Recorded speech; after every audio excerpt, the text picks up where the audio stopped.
तो दोस्तों, आज मैं एक्स्ट्रा ऑर्डिनरी अटर्नी वू के 5th एपिसोड को एक्सप्लेन करूंगी।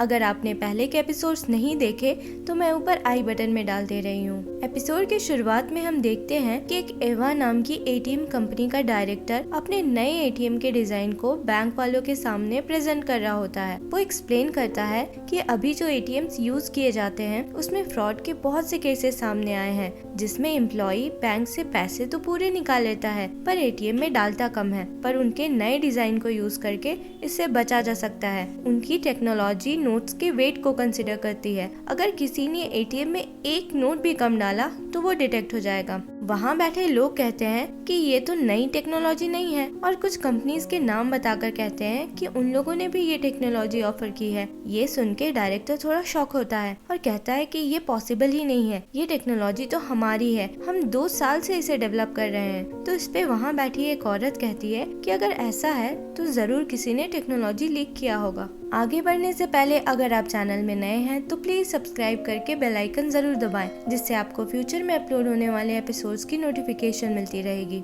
फिर हम देखते हैं कि कैफेटेरिया में चोइसू आकर यंगवू से एटीएम केस के बारे में पूछती है। यंगवू को पता नहीं था तो चोइसू बताती है कि जंग मियोंग ने उसे और अटर्नी क्योन को एक एटीएम केस असाइन किया है। क्योन को केस की डिटेल्स यंगवू से शेयर करने को कहा गया था, पर उसने किया ही नहीं। इस पे चोइसू हंसकर बताती है कि उसे पता चला है कि क्योन को उसके कॉलेज में टैक्टिशियन नाम से बुलाया जाता था, क्योंकि वो दूसरों से आगे रहने के लिए तरह तरह के टैक्टिक्स यूज किया करता था। यंगवू क्योन के पास जाकर पूछती है कि उसने उसे केस के बारे में क्यों नहीं बताया। क्योन कहता है कि उसके दिमाग से हट गया होगा। फिर यंगवू को बहुत सारे फाइल्स देकर कहता है कि 5 मिनट में क्लाइंट मीटिंग है, पर तुम तो जीनियस हो तो तुम्हारे लिए उतना टाइम काफी रहेगा। मीटिंग में क्लाइंट अपने एटीएम डिजाइन के बारे में बताता है और कहता है कि उन लोगों ने यूटिलिटी राइट्स के लिए भी अप्लाई किया हुआ है, जो कि पेटेंट के सिमिलर ही होता है। ये भी बताता है कि जिस राइवल कंपनी ने टेक्नोलॉजी चोरी किया उसने पहले भी ऐसा किया हुआ था। मीटिंग के दौरान जंग मियोंग कुछ क्वेश्चन पूछता है केस रिलेटेड,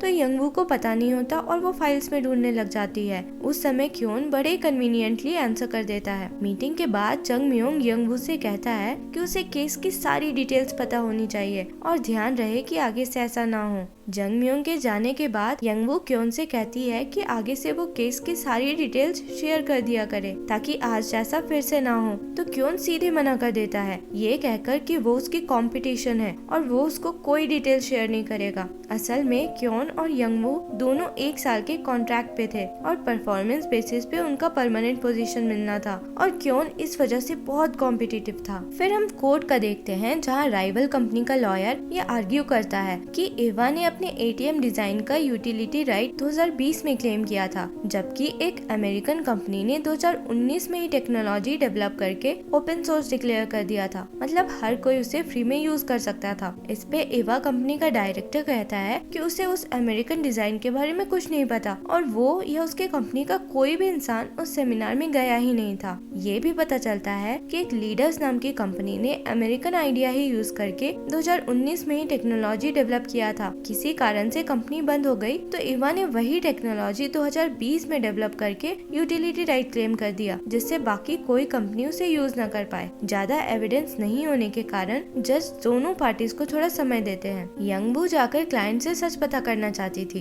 पर क्योन चाहता था कि वो क्लाइंट को ऑफेंड न करे। अलग अलग अप्रोचेस होने के कारण दोनों थोड़ा झगड़ा जैसा करते हैं। कोर्ट के बाहर दोनों कंपनीज के मैनेजर लड़ रहे थे और एक दूसरे को ब्लेम कर रहे थे। यंगवू दोनों को ही देख रही थी और उसे समझ नहीं आ रहा था कि सच कौन बोल रहा है। फिर हम देखते हैं कि यंगवू डोंग के साथ चमचम चम नाम का कोई गेम खेल रही होती है। वो डोंग से फिर पूछती है कि ये कैसे पता चलेगा कि कोई इंसान झूठ बोल रहा है या सच। डोंग कहती है कि अगर कोई इंसान झूठ बोलता है तो वो अपना नाक बार बार छूता है, और तुम्हें उस इंसान के आईब्रोज के बीच में देखना चाहिए, फिर तुम्हें फील हो जाएगा कि वो सच बोल रहा है या झूठ। इधर जुनहो और क्योन बास्केटबॉल खेल रहे थे, तभी क्योन को किसी दूसरे अटर्नी का कॉल आता है। वो यंगवू के बारे में बात करता हुआ कहता है कि वो तो डिसेबल है, इसलिए नए केस की सारी जिम्मेदारी मेरे ऊपर ही है। जुनहो को ये सुन के अच्छा नहीं लगता और वो बॉल क्योन पे फेंक कर चला जाता है। यंगवू जुनहो के साथ क्लाइंट से मिलने जा रही होती है, तो वो पूछती है कि कोई इंसान झूठ बोल रहा है ये कैसे समझ आएगा। जुनहो कहता है कि ह्यूमन बॉडी का सबसे ऑनेस्ट पार्ट पैर और हाथ ही होते हैं।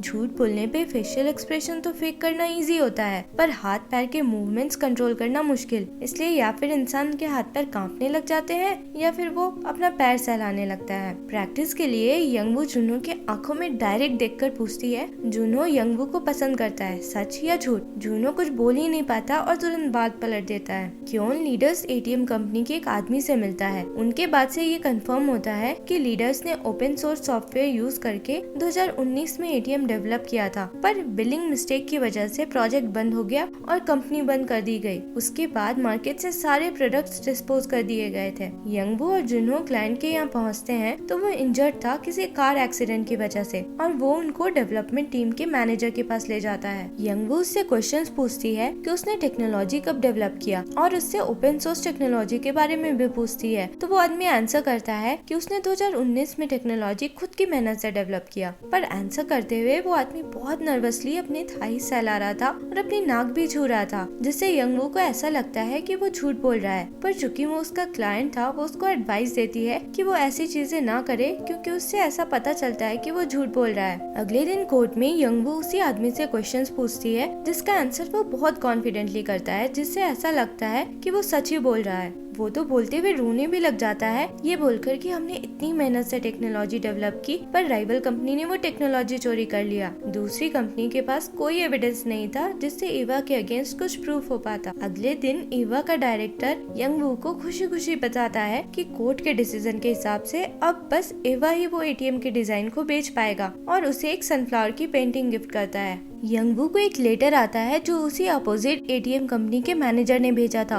वो जंगम्यून के पास जाती है तो वो नहीं था, तो वो क्योन के पास जाकर लेटर दिखाती है। लेटर में दूसरी कंपनी के मैनेजर ने लिखा था कि टेक्नोलॉजी अमेरिकन कंपनी ने डेवलप किया था, फिर एवा और उसकी कंपनी दोनों ने टेक्नोलॉजी यूज करके अपने एटीएम्स बनाए, पर एवा ने यूटिलिटी राइट क्लेम करके डिजाइन खुद का बता दिया और उसके कंपनी को सारे प्रोडक्ट्स बैन करने को बोल दिया गया, और अब इसलिए उसकी कंपनी बर्बाद हो जाएगी। वो रिक्वेस्ट करता है यंगवू सच को बाहर लाकर उसकी हेल्प करे। यंगवू कुछ करना तो चाहती थी, पर क्योन मना कर देता है, ये कहकर कि उनका काम अपने क्लाइंट की हेल्प करना था, और वो उन्होंने किया। यंगवू को फिर जंगम्योंग मिलता है, पर वो लेटर के बारे में नहीं बताती। वापस आकर वो लेटर अपने ड्रॉअर में बंद करके रख देती है। कैफेटेरिया में यंगवू चोइसो के साथ बैठ के खा रही होती है, तो बातों बातों में चोइसो कहती है कि जैसे क्योन का निकनेम टैक्टिशियन है, वैसे उसका क्या निकनेम रहना चाहिए। इस पे यंगवू कहती है कि उसका निकनेम सनशाइन होना चाहिए, क्योंकि वो हमेशा उसकी हेल्प करती है। जब वो लोग लॉ स्कूल में थे तब भी वो उसकी हेल्प करती थी और दूसरे स्टूडेंट्स को उससे बुली करने से रोकती थी। ये सुनकर चोइसो थोड़ा इमोशनल हो जाती है। तभी क्योन आकर यंगवू से अपने साथ चलने को कहता है और बोलता है कि अपोजिट कंपनी के मैनेजर ने कुछ एविडेंस ढूंढ निकाला है। वेरिफिकेशन साइट पे हम देखते हैं कि अपोजिट कंपनी के मैनेजर लीडर्स कंपनी की एक एटीएम मशीन लेकर आए हैं। जज लीडर्स और इवा की एटीएम को चेक करता है, जिससे ये कंफर्म होता है कि इवा और लीडर्स की सेम टेक्नोलॉजी है, और लीडर्स ने 2019 में ही एटीएम डेवलप किया था, जिसका मतलब इवा ने वो टेक्नोलॉजी खुद से डेवलप नहीं किया है। केस हारने के बाद भी इवा का मैनेजर दुखी नहीं था, क्योंकि जब अपोजिट कंपनी एविडेंस जुटाने में जुटी थी, वो सारे कॉन्ट्रैक्ट्स जीत चुका था। वो हंसता हुआ बोलता है कि उस कंपनी की हालत भी लीडर्स कंपनी की तरह हो जाएगी। इन सब से यंगवू बहुत दुखी थी, क्योंकि उसे पहले से ही शक था कि इवा के लोग झूठ बोल रहे हैं, फिर भी उसने उनकी हेल्प की। वो जिन्हों को ये सब बताकर रोने लगती है। अपने ऑफिस में वापस आकर वो उस लेटर को अपने वॉल पे चिपकाती है, ताकि वो हमेशा याद रखे कि उसे सच का साथ देना है। लास्ट में हम तेसन लॉ फर्म का देखते हैं, जहाँ एक आदमी आकर सीईओ को कॉन्ग्रेचुलेट करता है, क्योंकि वो मिनिस्टर ऑफ जस्टिस के लिए कैंडिडेट चूज की गई थी। वो आदमी पूछता है कि उसने ऐसी अफवाह सुनी है कि सीईओ का किसी के साथ अफेयर था और उसे एक बच्चा भी है, तो क्या ये सच है? तो इस पे वो हंसकर मना कर देती है। इस एपिसोड में बस इतना ही। मिलते हैं अगले एपिसोड में। अगर एक्सप्लेनेशन पसंद आया हो तो लाइक, शेयर एंड सब्सक्राइब करें। Thank you for watching.